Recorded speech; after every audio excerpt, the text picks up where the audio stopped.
Le vent chargé de sel hurlait autour du manoir des falaises, sentinelle solitaire de granit et de verre, perché sur la côte sauvage de Bretagne. Ses immenses fenêtres contemplaient l'Atlantique gris et tumultueux avec des yeux stoïques qui ne sciaient jamais. C'était le domaine de Julien de la Roche, un homme dont le génie discret dans le monde de la technologie avait bâti un empire, mais dont le cœur restait ancré à une seule personne, sa fille de 8 ans, Séraphine. Avant d'entrer dans cette histoire, dites-nous d'où vous nous suivez. Nous serions ravis de connaître votre avis. Julien était un homme façonné par une volonté de faire. Avec Séraphine, il était chaleureux et tendre dans les salles de conseil. Un seul de ses regards suffisait à glacer l'atmosphère.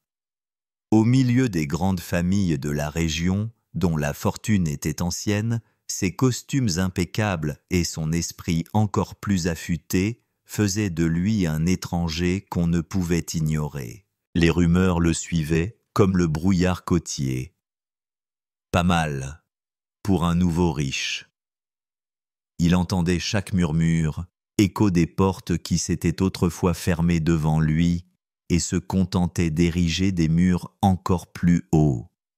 Un jour, en se promenant dans le petit port de pêche en contrebas de son domaine, il rencontra Sylvain Moreau.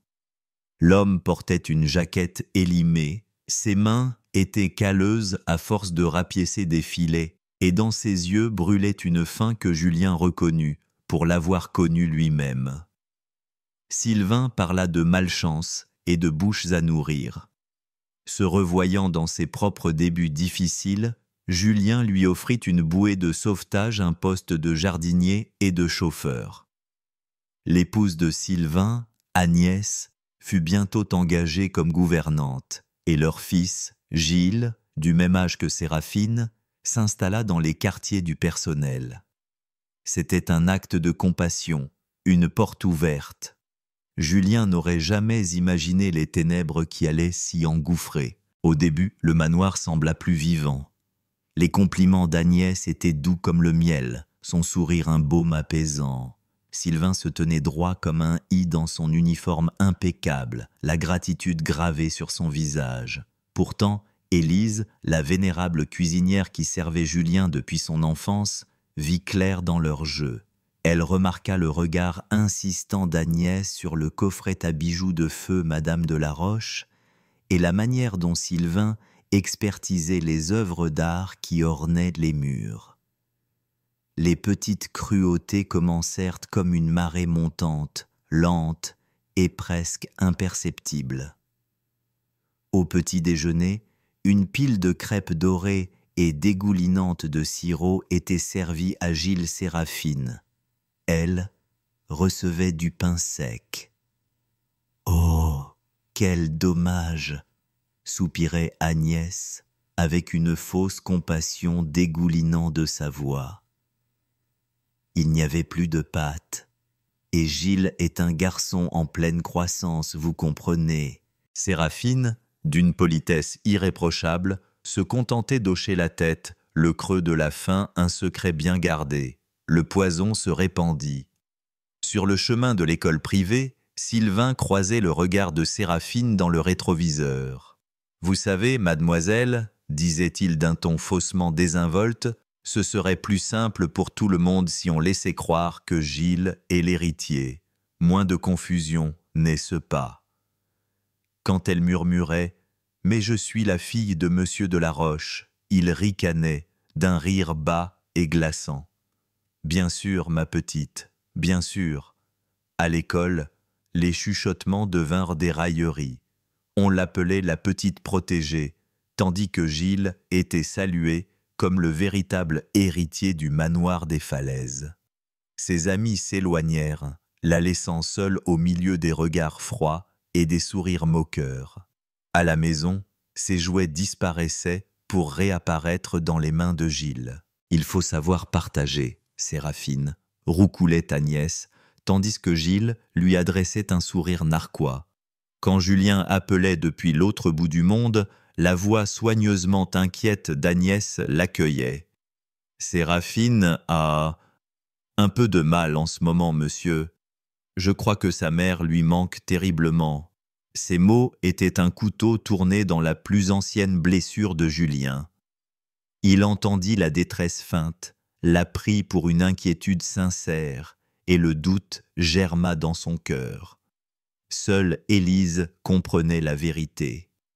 La cuisinière aux mains poudrées de farine et aux yeux doux et tristes apportait en secret à Séraphine une tasse de lait chaud et un biscuit tard le soir.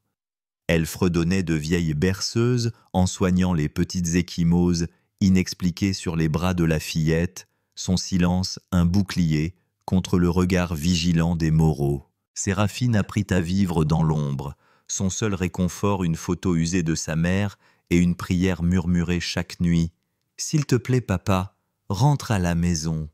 S'il te plaît, vois ce qui se passe. » Le soir précédant le départ de Julien pour un mois en Asie, l'atmosphère était lourde de non-dits. Il trouva Séraphine blottie dans un fauteuil de velours, serrant la photo de sa mère. « Papa » murmura-t-elle, un fil de voix fragile. Il s'agenouilla devant elle, les traits tirés par la fatigue. « Tu seras courageuse pour moi, n'est-ce pas, mon étoile ?» demanda Théil. Sa lèvre inférieure trembla. « Je veux venir avec toi. »« Oh, mon cœur !» murmura-t-il en lui caressant les cheveux. « Ce ne sont que des réunions ennuyeuses dans des bureaux étouffants. Tu t'ennuierais à mourir. Agnès et Sylvain prendront soin de toi, et Élise sera là. Tu ne seras pas seul. » Il lui serra la main, lui offrant un dernier sourire rassurant. « Ce n'est qu'un mois. » Pour un enfant vivant dans la peur, un mois peut ressembler à une éternité. À peine la voiture de Julien avait-elle disparu au bout de l'allée sinueuse que les masques tombèrent. Le manoir devint la prison de Séraphine. La voix d'Agnès, autrefois mielleuse, devint d'acier. « Le sol ne se cire pas tout seul, Séraphine. Si tu veux rester ici, tu travailles. » Ses petites mains, habituées aux pinceaux et aux touches de piano, furent bientôt à vif à force de frotter le marbre, tandis que Gilles se prélassait sur le canapé en dévorant son dessert. Les autres domestiques, intimidés par la nouvelle autorité de Sylvain, baissaient les yeux. Le supplice psychologique était incessant. Ils cachèrent ses livres, brisèrent sa boule à neige préférée, lui murmurèrent que son père était déçu, qu'il ne reviendrait peut-être même pas pour une enfant aussi difficile. L'espoir se mua en désespoir. Le point de rupture fut atteint par une nuit glaciale. En guise de punition pour avoir répondu, Agnès enferma Séraphine dans sa chambre sans dîner. Blottie sous une fine couverture, tremblante, Séraphine entendit leur rire triomphant monter du rez-de-chaussée, écho de sa défaite. Dans l'immense cuisine, le cœur d'Élise battait à tout rompre. Elle savait que les Moreau surveillaient tous les appels, mais elle connaissait aussi l'existence d'une ligne qu'ils avaient oubliée, un vieux téléphone dans la cave à vin poussiéreuse. Les mains tremblantes, elle descendit les marches de pierre. L'air sentait la terre et le vin vieilli. Elle essuya la poussière du cadran et, la voix brisée par l'émotion, composa le numéro privé qu'elle avait mémorisé des années auparavant, la ligne directe de Julien. Une pause angoissante, puis des pas au-dessus d'elle. Agnès. Élise retint son souffle. Allô fit la voix lasse de Julien. Julien, mon garçon. C'est Élise, chuchota Théil, les larmes aux yeux. Il faut que tu rentres, tout de suite. Silence. Puis le ton de sa voix changea, l'épuisement laissant place à une détermination d'acier. Elle lui raconta tous les mensonges, la faim, la cruauté, l'effroi dans les yeux de Séraphine. Il écouta, silencieux, d'un silence plus lourd que n'importe quelle fureur. Quand elle eut fini, sa voix était basse mais absolue. « J'arrive, ne la quitte pas des yeux, Une lueur d'espoir féroce et vive s'enflamma dans l'obscurité de la cave. Un blizzard s'abattit sur la côte, recouvrant le monde d'un blanc immaculé. Mais la cruauté de l'hiver à l'intérieur du manoir était bien plus brutale. Le lendemain matin, dans un dernier acte de méchanceté, Agnès traîna une Séraphine grelottante sur la véranda enneigée, vêtue d'un pyjama fin. « Un peu d'air frais te fera du bien », ricana T.L. Sylvain se tenait dans l'embrasure de la porte, bras croisés, un sourire suffisant aux lèvres. « Peut-être que ça t'apprendra le respect », murmura Agnès, avant de lâcher une dernière pique venimeuse. « Dommage que ça ne puisse pas te blanchir la peau. » Elle referma la lourde porte en chêne. Soudain, le rugissement d'un moteur déchira le silence ouaté. Une berline noire dérapa et s'arrêta net. Julien Delaroche en sortit. Ce n'était plus l'homme fatigué qui était parti. Le manteau était le même, mais le détachement avait disparu, remplacé par un incendie polaire.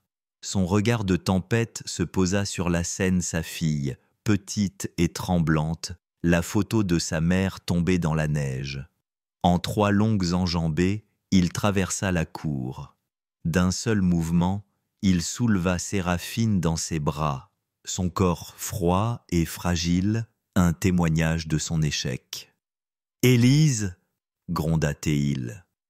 La vieille cuisinière se précipita, enroulant la fillette dans une épaisse couverture. Un bain chaud, vite.